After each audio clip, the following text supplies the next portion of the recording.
Imagine, you're sitting in a courtroom accused of causing severe public disorder, right? And your defense strategy is to basically pull out a chalkboard and start writing out mathematical formulas from complex systems theory. Oh, wow. Yeah, that is definitely not your standard legal defense. Right. I mean, you are literally using physics and network science to prove your innocence to a judge.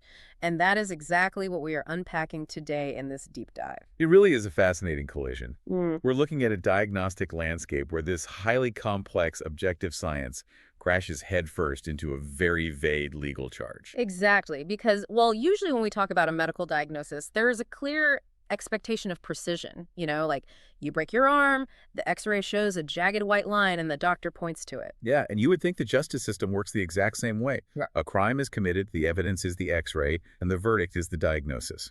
But today we're looking at what happens when that x-ray machine just completely breaks down.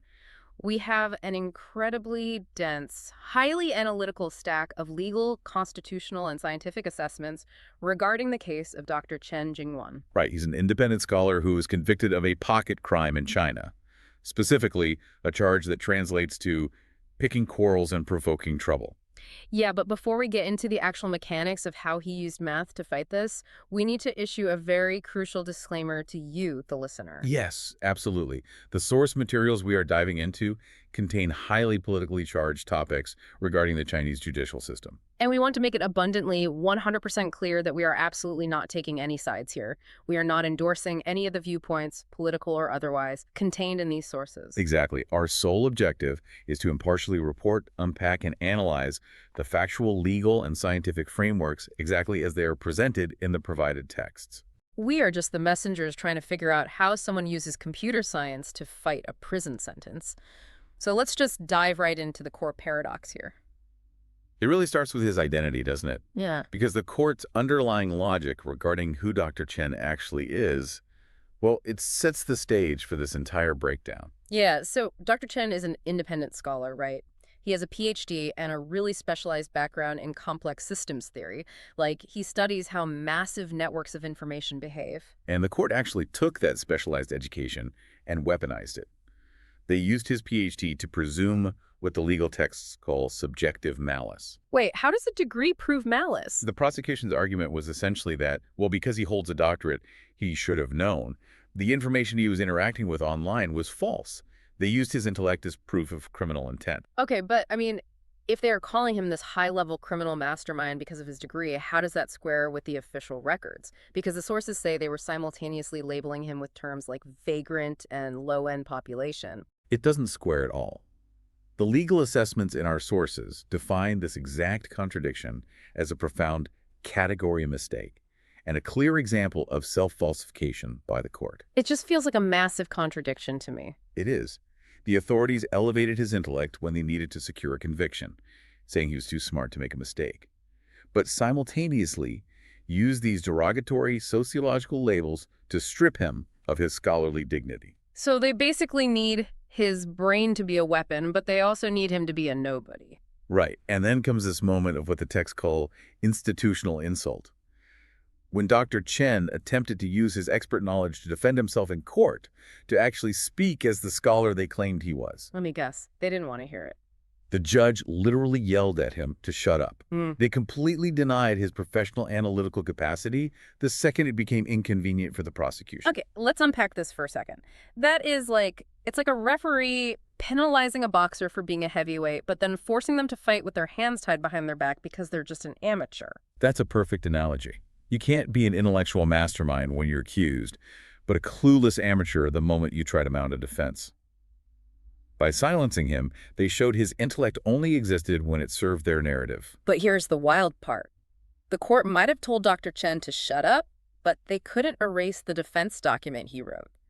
The sources outline this incredibly detailed scientific defense he prepared. And it is fascinating because he didn't just stand up and say, "I'm innocent." Hmm. He brought actual math to dismantle the specific charge that his online posts caused severe public disorder. Yeah, and I want to spend some time on this because it's brilliant. What was his first argument? His first theoretical weapon was the CIP theorem. It's a fundamental principle in computer science regarding distributed networks. like modern social media platforms. Okay, and a distributed network is just where data is spread across a bunch of different nodes, right? Exactly. And the CIP theorem states that such a system cannot simultaneously guarantee consistency, availability, and partition tolerance.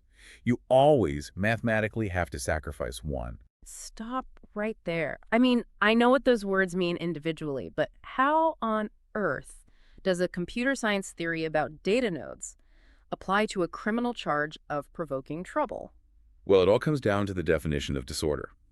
In a centralized system, like a traditional printed newspaper, there's absolute consistency. The editor publishes one truth. Right, everyone reads the exact same headline. But social media is a distributed network. Millions of users are generating and accessing data simultaneously. Because of the CIP theorem, absolute consistency across that entire network is a mathematical impossibility. Oh, I see. So he's arguing that prosecuting him for disorder or inconsistency on the internet is like prosecuting someone for being wet in a swimming pool. It's just the default physical state of the environment. Precisely. He argued that his individual post didn't create the disorder. Expecting uniform order on a decentralized network is mathematically impossible. What the court called the criminal act of causing disorder was actually just the built-in background noise of the internet. Okay, I get the ocean metaphor, the idea that the internet is inherently noisy. But social media isn't just water, it's people sharing things. A single post can absolutely go viral and cause real-world chaos. That's true, which is why he had to prove he didn't cause a wave. He turned to network topology, specifically identifying social media as a scale-free network. Meaning what, exactly? In a scale-free network, a tiny number of hubs possess the vast majority of connections. Think of a pop star with 100 million followers. The vast majority of users, however, are what scientists call long-tail edge nodes. So if you're listening to this right now and you've ever posted a photo that got 0 likes and just sat there, Dr. Chen's math basically proves that you are a subcritical edge node. Yeah, exactly. And Dr. Chen used his own analytics to prove he was exactly that. He had fewer than 100 followers and near zero interaction on his posts. But he didn't stop there, did he? No, he took it a step further using the Galton-Watson process. Okay, I am definitely going to need an ELI 5 on the Galton-Watson process. Just explain it like I'm 5. Sure. So originally, it was a mathematical model developed in the 19th century to study the extinction of family names. It tracks how a lineage branches out over generations. Oh, interesting. So how does that apply to a tweet or a post? Today, it's used to predict the survival or extinction of any branching process, like an infectious disease spreading or a post going viral. You calculate the average branching ratio, which is denoted as the letter M.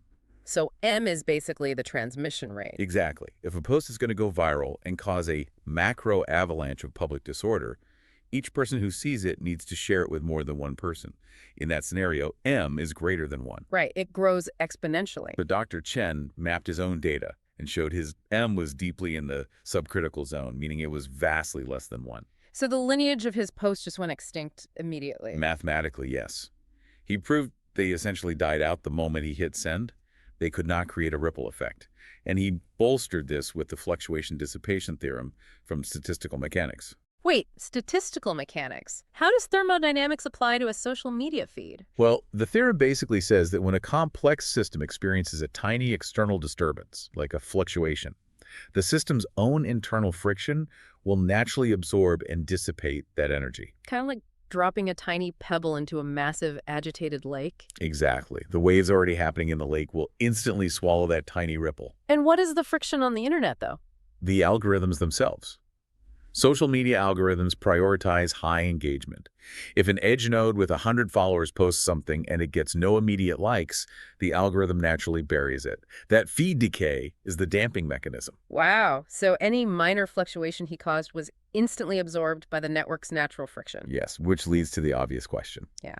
If he is proving mathematically, using undeniable physical and statistical laws, that his posts had absolute zero physical impact on society, how on earth did the prosecution justify a 20-month prison sentence?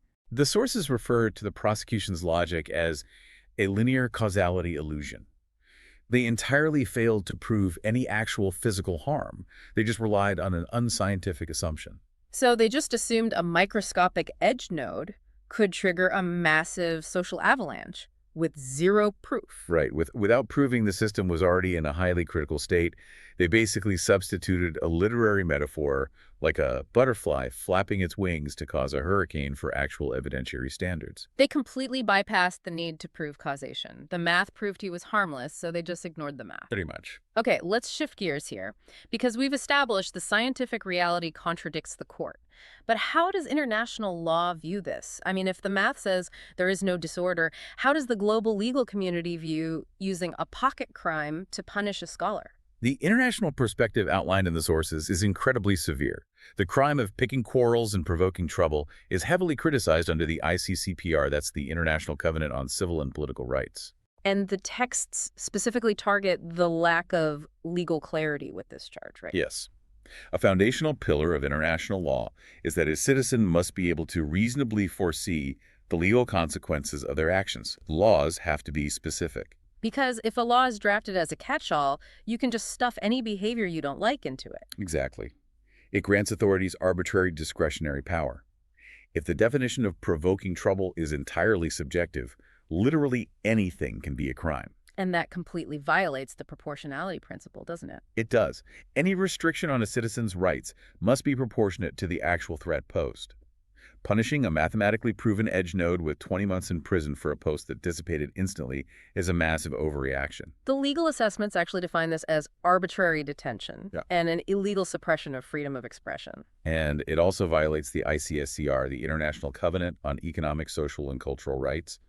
Article 15 explicitly protects the freedom of scientific research and cultural participation. Which brings up a really important question that's been bothering me. What exactly was he saving and discussing? What was the actual content of these posts? The sources categorize the evidence used against him into 4 buckets. First, art specifically, a comic strip from Hong Kong called The Umbrella Girl. Second, subjective emotional expressions, like photos of candlelight memorials. Okay, wait. Art and memorials. Yeah, and third, political theory, and fourth, historical facts. How do you fact-check a drawing of a girl holding an umbrella? How is saving a comic strip provoking trouble? This is exactly where the international law critique hits its apex. You cannot run a piece of art or a philosophical theory through a truth detector and declare it a false rumor. Because art and emotion are just subjective human experiences. Right. By criminalizing art, emotional memorials, and theory, the state is demanding an absolute monopoly on truth. The sources argue this is a direct attack on human rationality and civilization itself. Wow. But if international law clearly condemns this, how did the domestic courts justify this internally? Did they just ignore their own constitution? The domestic constitutional breakdown is just as severe as the math breakdown. Let's look at Article 33 of the Chinese Constitution, which guarantees equality before the law. Oh, this circles back to the paradox of his identity we talked about earlier. Exactly. Punishing someone more harshly simply because they possess a PhD is a form of reverse discrimination. It places a specialized, arbitrary burden on intellectuals. And then there's Article 47, which protects academic freedom. The authorities used his standard research habits gathering diverse sources, employing critical thinking as actual evidence of a crime. They essentially criminalized his intellectual capacity. So they aren't just punishing an action, they're punishing the way his brain works. If you are a researcher in that environment, you'd be terrified to even run a web search. It creates a massive chilling effect. But the most alarming violation the sources highlight relates to due process and the presumption of innocence. Because they basically inverted the burden of proof, right? Yes. Normally, the prosecution must prove your subjective malice with objective evidence, like chat logs showing you intended to cause a riot. But the court provided no such evidence. They forced Dr. Chen to prove why he didn't know something was false. Which is logically impossible. You cannot prove a negative. How do you objectively prove you didn't know something? It's a total trap. The sources define this maneuver as a conclusion-driven judgment. Meaning they drew the bullseye after the arrow already landed. Exactly. They predetermined his guilt, decided he needed to be punished, and then stretched the legal logic to fill the evidentiary void. Just substituting political labels for actual legal proof. Okay, before we wrap this up, we have to talk about this fascinating meta-commentary in the sources. It adds a whole new layer of absurdity to this. Ah, yes. The AI hallucination. Yes. The texts note a severe error made by several large language AI models like DeepSeek, Gemini, and Qwen when they tried to analyze this case. It's a striking example of how technology destroys nuance. The AI models falsely claimed that Dr. Chen's crime was forwarding articles about the CAP theorem. Which is completely false. He wasn't arrested for posting computer science It theorems. was a massive category mistake by the Yeah. machines. They saw the phrase CAP theorem associated with his name and assumed that was the illegal content. When in reality, the posts were about art and history. The CAP theorem was exclusively the theoretical shield he used in his defense document from his prison cell. The AI completely conflated his mathematical defense with his alleged crime. It's incredible. Even the AI got confused by the sheer density of his intellect. It mistook the shield for the sword. It really serves as a stark warning about how easily truth is distorted, whether by a conclusion-driven court or a pattern-matching algorithm. So true. Well, we have covered a staggering amount of ground today. We've unpacked how a scholar used complex system science to mathematically disprove a vague pocket crime. We saw the court weaponize his PhD while calling him a vagrant. And we explored how all of this violates both international human rights conventions and domestic constitutional protections. So as we close this deep dive out, what is the core takeaway here? I think it leaves us with this final thought to mull over. If a legal system relies on subjective, emotional labels to dictate guilt, while the defendant speaks the verifiable, objective language of mathematics and physics, how can the two ever find a shared definition of justice in our increasingly digital world? That is definitely something to chew on. Thanks for joining us on this deep dive.